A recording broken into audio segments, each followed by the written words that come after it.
Multivitamins yes or no? నేనైతే no అనే చెప్తాను. ఎందుకో ఈ వీడియో ఎండ్ వరకు చూడండి, మీకు అర్థమవుతుంది. సో కొత్తగా జిమ్ స్టార్ట్ చేసిన బిగినర్స్ ఎవరైతే ఉన్నారో వాళ్ళు చేసే మేజర్ మిస్టేక్స్ ఏంటంటే రెగ్యులర్గా వాళ్ళ డైట్లో ఈ మల్టీవైటమిన్ సప్లిమెంట్స్ని యాడ్ చేసుకోవడం. సో ఇక్కడ మనం చూస్తే మనం అసలు మల్టీవైటమిన్ సప్లిమెంట్స్ ఎందుకు యూజ్ చేస్తామో ఒకసారి తెలుసుకోవాలి.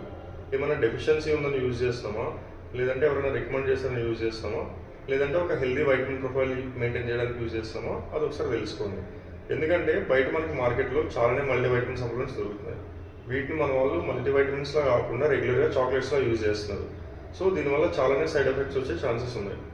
సో నేనేమంటానంటే ఇలా మల్టీవైటమిన్ కానీ ఇంకేమైనా సప్లిమెంట్స్ యూజ్ చేసే ముందు ఒకసారి బ్లడ్ చెకప్ చేయించుకొని మీకు ఏమైనా డెఫిషియన్సీ ఉంటే అప్పుడు ఆ పర్టికులర్ వైటమిన్ కన్జ్యూమ్ చేయడం చాలా బెటర్. ఎందుకంటే బయట మనకి మార్కెట్లో దొరికే మల్టీవైటమిన్స్ చూస్తే వాటి వెనకాల లేబుల్ మీకు చాలా మినిమల్ డోసెస్ ఉంటాయి.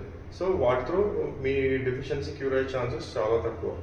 సో ఇట్లా కొత్తగా జిమ్ స్టార్ట్ చేసిన బిగినర్స్ ఎవరైతే ఉన్నారో ఇలా మల్టీవైటమిన్స్ కానీ ఇంకేమైనా సప్లిమెంట్స్ మీద ఇన్వెస్ట్ చేయకుండా ఒక ప్రాపర్ బ్యాలెన్స్డ్ మీల్స్ మీద ఇన్వెస్ట్ చేసుకోవడం చాలా better. Hope this helps. Thank you.